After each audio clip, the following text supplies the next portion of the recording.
Jose Mourinho couldn't do it. Luciano Spalletti failed twice. Claudio Ranieri is trying for the third time and just as far away as ever.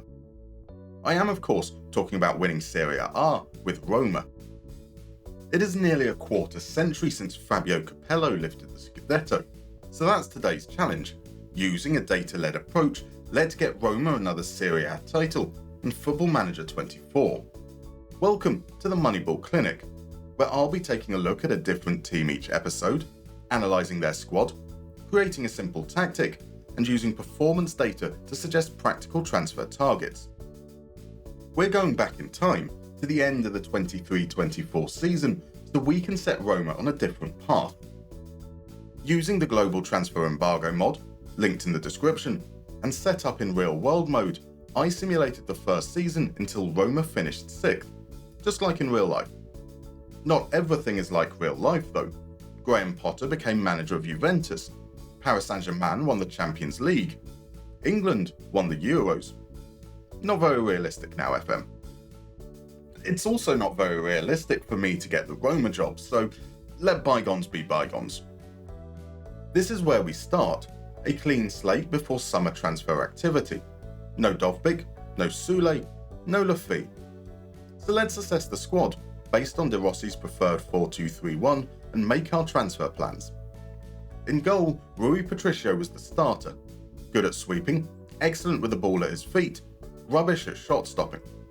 Mile Svilar came in to cover for injury and excelled in all three areas.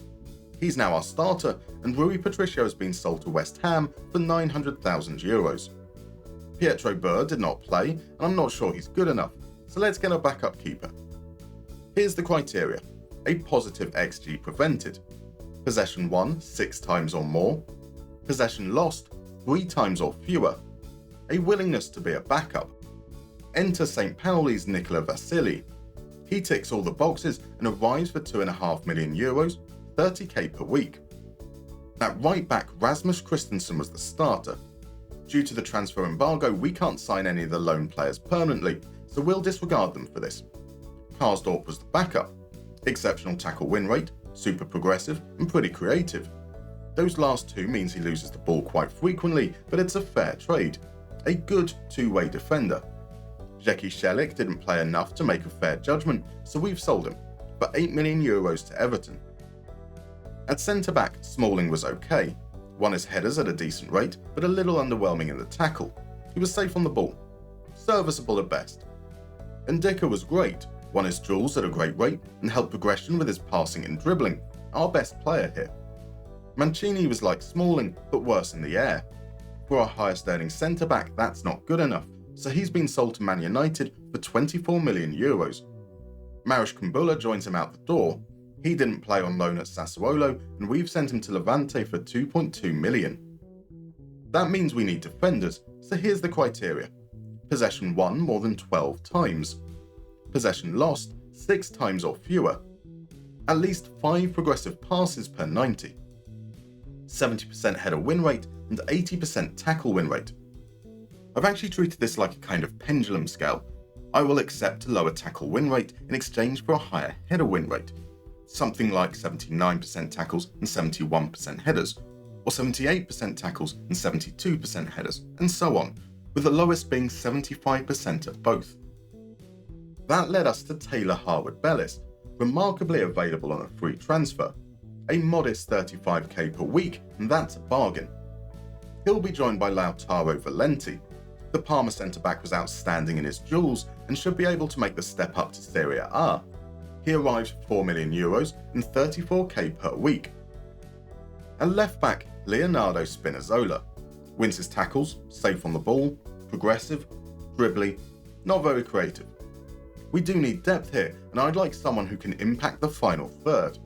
I'm looking for above 80% tackle win rate, above 10 pressures or 12 possessions won, more than 3 dribbles, and at least 0.20 expected assists. Sassuolo's Eduardo Piragnoli would be perfect. He was on loan at Reggiana and excelled, and he signed a new contract before the embargo was lifted. No worries though, Como's Marco Sala's output is comparable, 850k and 13.5k per week. He's ours. In the pivot, Brian Cristante was great at progression and provided a goal threat. Paredes is a little more creative, a little worse at everything else. Bove the most progressive and the most active in the tackle. I like our options here, but I would also like a little more depth. Someone with a similar profile, at least 74% tackle win rate, 6.25 progressive passes, 0.10 expected assists, and loses the ball 8 times or fewer. That someone is Rayan Raveloson. The Auxerre midfielder arrives for €6.5 million, 35k per week. It's a lot for a fourth choice midfielder, but his ability to play in midfield or defence makes him a utility signing. On the right wing, Paulo Dybala, surprisingly more effective as a goal scorer than a creator. Still, good output for a player who prefers to be more central. Central is where we find Lorenzo Pellegrini. He led the teams in assists and was an effective contributor in the final third. Tommaso Baldanzi played too few minutes to assess, but he'll get his chance in the upcoming season. Similar story for Houssam Aouar. He won't get the chance, however, sold to Lyon for €4.3 million. On the left, Nikola Zalewski was decent, dribbly, creative, scored goals, arguably underutilised. El Shaarawy was the starter and he did absolutely none of these things. So he's been sent packing to Empoli for €2.9 million. Up front, loanees Lukaku and Azmoun will be returning, leaving us with just Tammy Abraham.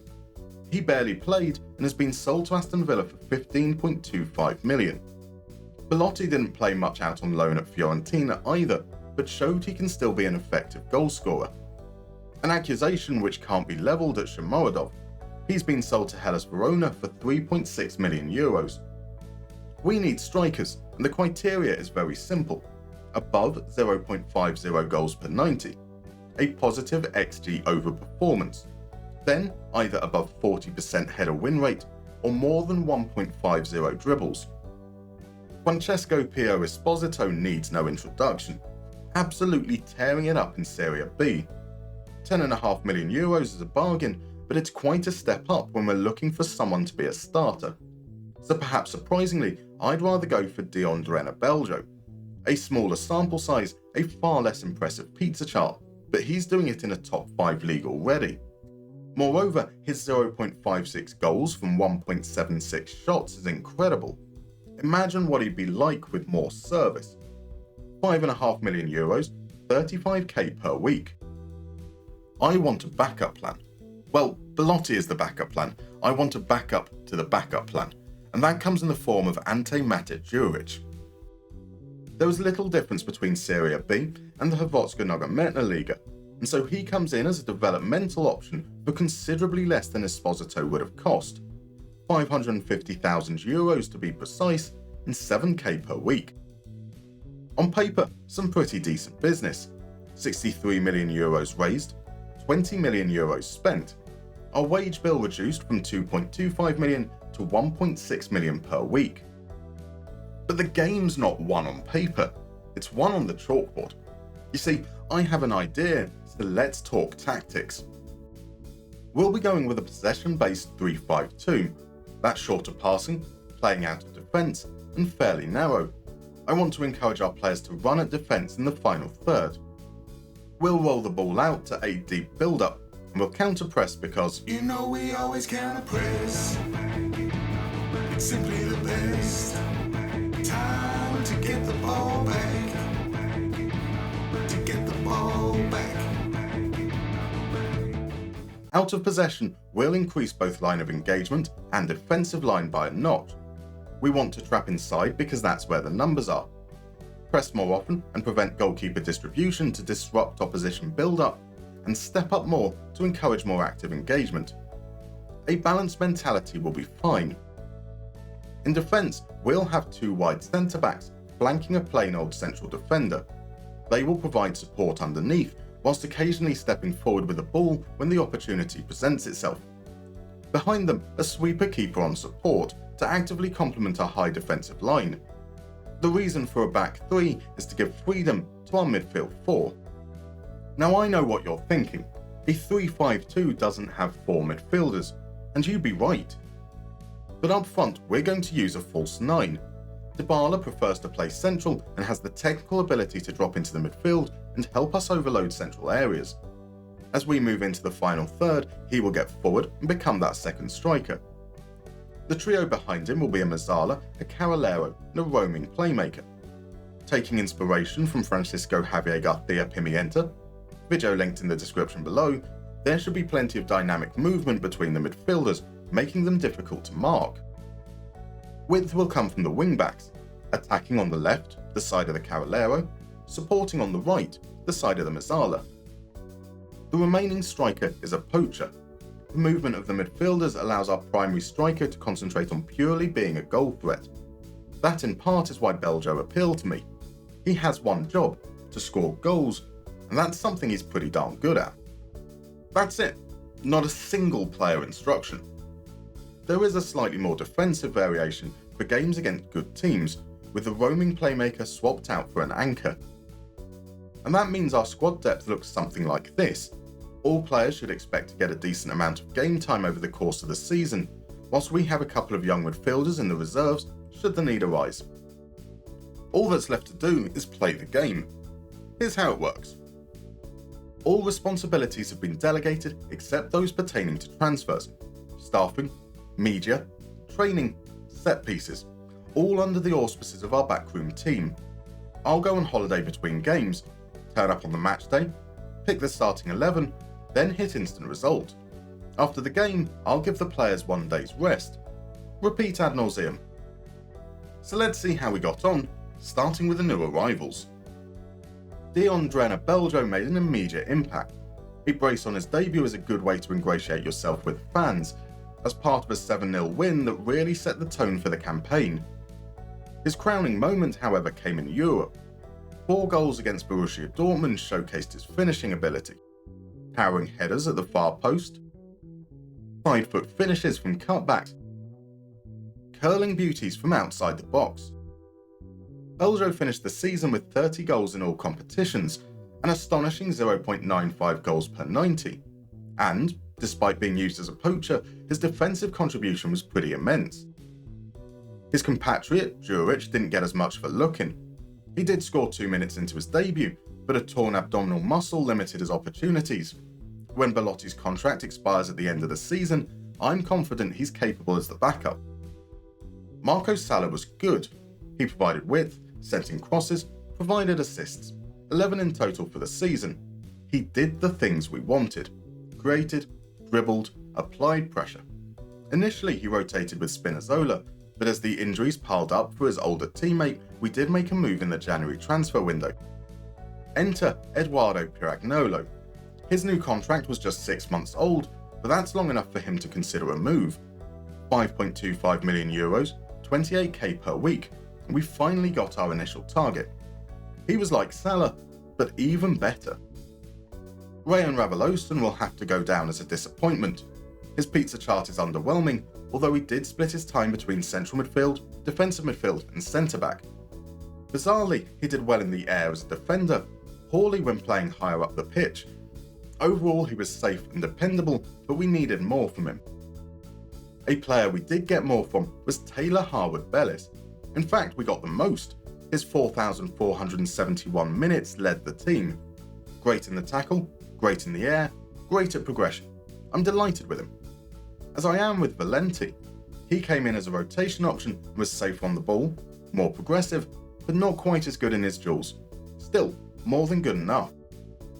Finally, Vasily. He played 2 league games, made a save against Atlanta to keep a clean sheet, conceded the only effort against Napoli. He also played in cup competitions and was pretty solid overall, a dependable backup. That's all good and well, but how did we get on in the league? Champions. After 24 years, the Scudetto is finally in Roma's hands. There is an asterisk though. 86 points is great, as is finishing with the best attack and defence. But that points tally would only have been enough to win the league once in the last 10 years. Our title owes as much to the lack of consistency from other challengers as it did to our own greatness. Moreover, we should have actually finished second according to the XG table. That's not to say we weren't good, we were, especially defensively, We were fantastic at restricting opposition chances, both in terms of number and quality. Our own conversion rate, however, is not sustainable. Massively outperforming our XG, we can expect that to regress next season. Our success didn't stop there. We added a Europa League trophy to our cabinet after a 1-0 win over Aston Villa, but were knocked out in the quarter-finals of the Coppa Italia. Overall, it's hard to be anything but delighted. We completely retooled Roma for a fraction of their outlay in real life. In fact, all signings combined cost less than Artem Dovbyk. But it's not as dominant as it appeared to be. The tactic is merely a shell, one which could be improved by watching matches and making tweaks, so it could be even better. If you enjoyed this episode, please consider leaving a like or subscribing for more. For those that want to support the channel further, there is now a Patreon linked in the description below. See you next time.